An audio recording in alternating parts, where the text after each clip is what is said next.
Today we've come to Northern Holland and we're at this company called LMT, but it's also called Vernie. Yeah. Subcontractor as well as an equipment manufacturer, of which you can see here of what they make. And what's really interesting, and we are going to take you on a tour around the facility because they've got some fabulous DN Solutions machines, but they in Amsterdam, central Amsterdam, use their machines to clean up the city. They do. Kinda cool. High pressure.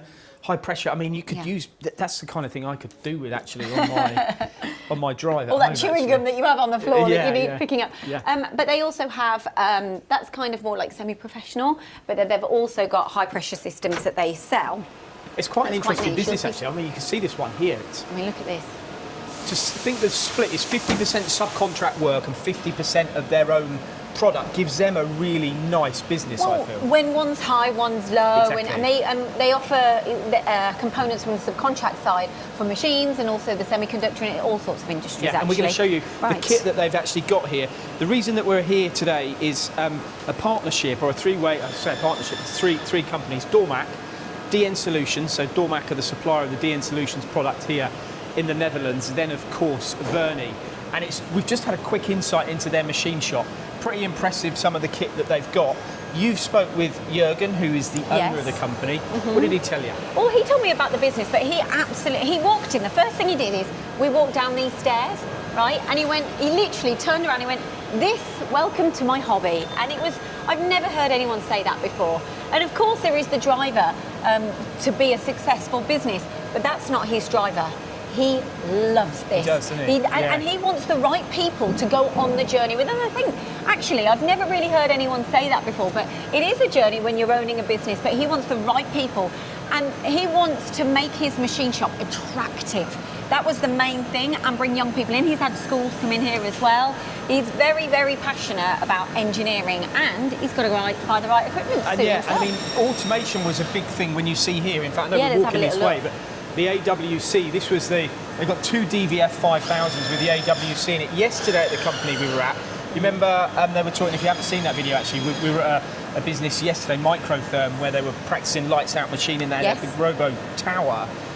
This was the machine that Baz was talking about that they originally looked at there, which has got the AWC, the pallet system on it, but not quite obviously what they ended up with because the solution changed, the volumes were the high mix, low volume work was more suited towards that robo job solution. But they've got two DVF 5000s with the AWC here.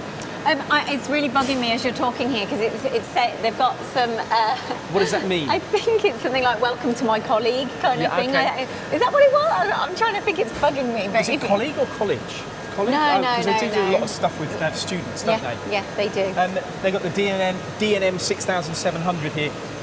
Some of the parts that we're now going to look at, the DNX machine that they've got here, some of the parts they do on here aren't overly complicated, but they require to be done on different machines. He wants the latest. That's the really kind of key thing that was so important.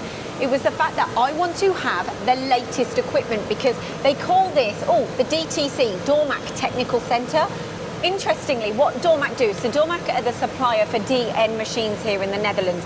And the praise that we've heard from what Dormac offer and having that kind of personal touch with their customers or partners is so high, it's unbelievable. But he was saying that he wants to be the first. So what they do is they have a relationship where they can have the machines, and obviously paid for and everything like that, but where they can then have customers come in and talk to them about what goes on inside the machine. So there's it's a two-way street. So they can have customers and they can say, how are you getting on with this if they're looking to buy, and have technical conversations. Not a salesperson, technical. I thought that was quite interesting. Well, this DNX machine actually, for them to invest in this, is quite unusual without the support unit because you're taking a bit of a leap here. Yes. But their journey all along has been to put trust in the supplier and of course DN Solutions.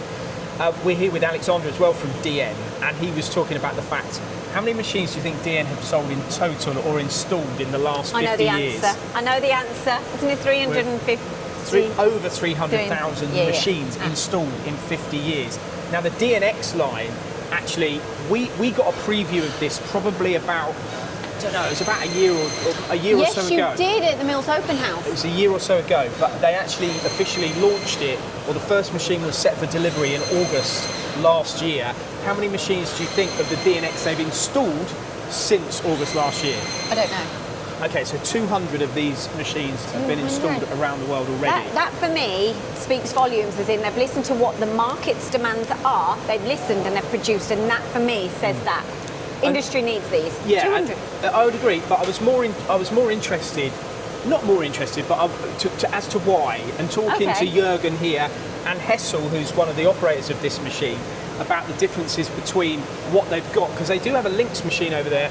They also have a Puma behind here, a 3100 Puma XLY. Yeah, but those are turning. Fundamentally, that one mills as well, I believe. I'm not 100% certain, but fundamentally, what was the difference between? It does mill.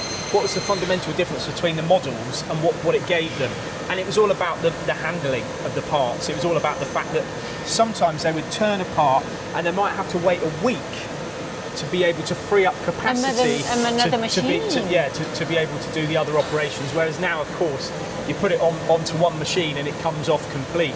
It was also talking about the difference between the turret and the milling head on this machine. With the turret, it introduces a few complications. You know, you can't be as flexible here. You've got 60 tools. Yeah, when this head is fixed in position, there's some kind of coupling in there, and I can't recite exactly what it is. But it's obviously in a fixed position, so it's very, very solid and very stable for turning. Will give you potentially a better result than what a turret will. And the fact that you've got more tools in here, of course, means you can be far more flexible.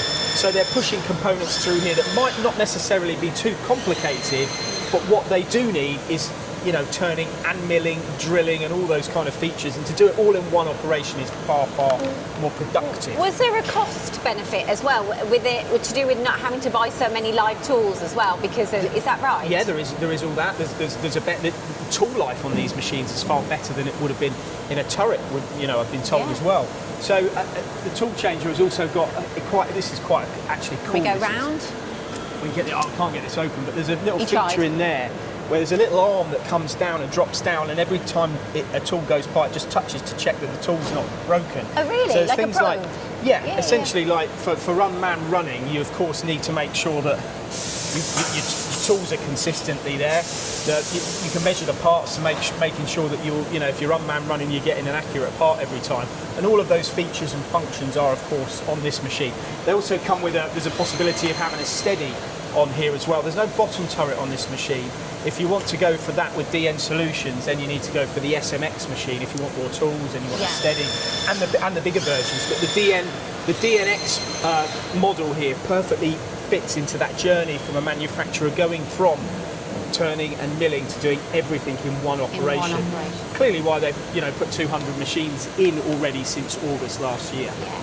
I really like this company. I think there's a really nice sense of relationship that they have with Dormac and the team. Oh, it's all open. We can have a little look. How did that get open? How did that happen? But here, this is what I was talking about. Oh yes, I can see.